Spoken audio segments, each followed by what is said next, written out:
आज मैं आप सभी को साईं बाबा की पवित्र कथा सुनाने जा रहा हूं, जो उस दिव्य ग्रंथ से प्रेरित है जिसे हम श्री साई सच्चरित्र के नाम से जानते हैं।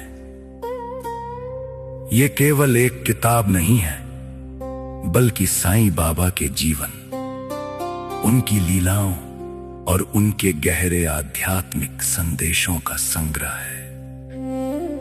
जो भी व्यक्ति श्रद्धा और सबूरी के साथ इन कथाओं को सुनता या पढ़ता है, उसके जीवन में शांति और विश्वास बढ़ने लगता है।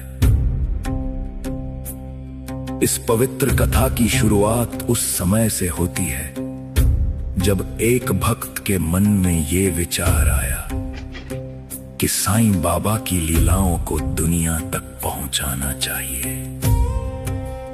उस भक्त का नाम था गोविंद रघुनाथ दाभोलकर, जिन्हें साईं बाबा प्यार से हेमदपांत कहकर बुलाते थे। हेमाड़ पंत जब पहली बार शिरडी पहुंचे तो उन्होंने देखा कि वहां एक साधारण से दिखने वाले संत के पास दूर दूर से लोग आ रहे हैं। कोई दुख लेकर आता था, कोई प्रश्न लेकर, तो कोई सिर्फ उनके दर्शन करने के लिए। वो संत थे साईं बाबा ऑफ शिरडी। बाबा का जीवन बहुत ही सरल था। वे ना किसी धर्म का भेद करते थे और ना ही किसी के साथ ऊंच नीच का व्यवहार। उनके पास आने वाला हर व्यक्ति एक ही बात अनुभव करता था, एक अजीब सी शांति और सुरक्षा।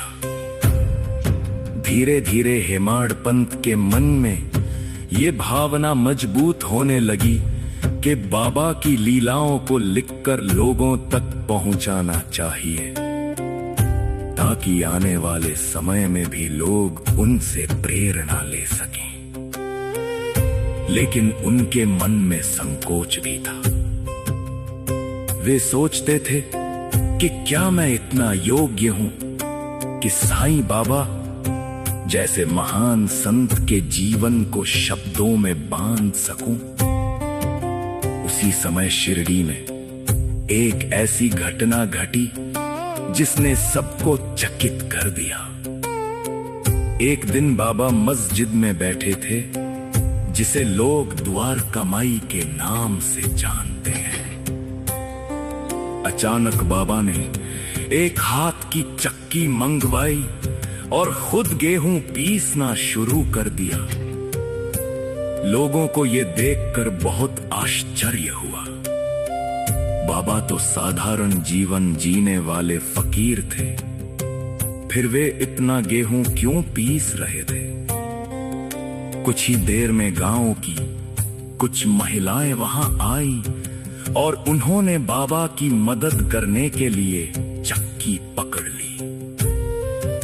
वे सोच रही थी कि शायद ये आटा गरीबों में बांटा जाएगा। लेकिन जब गेहूं पीस कर आटा बन गया, तब बाबा ने उन्हें एक अलग ही काम करने को कहा। उन्होंने कहा कि इस आटे को गांव की सीमा पर जाकर फैला दो। ये सुनकर सब लोग हैरान हो गए। किसी को समझ नहीं आया कि बाबा ऐसा क्यों कर रहे हैं। बाद में लोगों को पता चला कि उस समय गांव में एक भयंकर बीमारी फैलने का खतरा था। बाबा ने अपनी आध्यात्मिक शक्ति से उस संकट को गांव के बाहर ही रोक दिया था। गेहूं पीसने और आटा फैलाने की ये लीला उसी का प्रतीक थी। इस घटना ने हेमाड़ पंत के मन पर गहरा प्रभाव डाला। उन्हें महसूस हुआ कि बाबा की हर छोटी सी क्रिया के पीछे कोई ना कोई आध्यात्मिक अर्थ छिपा होता है। उसी समय उनके मन में ये दृढ़ विश्वास पैदा हुआ कि बाबा की लीलाओं को लिखना बहुत जरूरी है, ताकि लोग ये समझ सके कि साईं बाबा केवल एक संत नहीं थे, बल्कि एक ऐसे मार्गदर्शक थे जो अपने भक्तों को सही रास्ता दिखाते हैं। कहा जाता है कि जब ये विचार हेमाड़ पंत के मन में आया तो बाबा को बिना बताए ही सब पता चल गया। उन्होंने उन्हें आशीर्वाद दिया और संकेत दिया कि ये कार्य अवश्य होना चाहिए। यही वो क्षण था जब साईं बाबा की दिव्य कथाओं को लिखने का संकल्प मजबूत हुआ और आगे चलकर वही कथाएं साईं सच्चरित्र के रूप में प्रसिद्ध हुई। और यही इस पवित्र कथा का आरंभ है।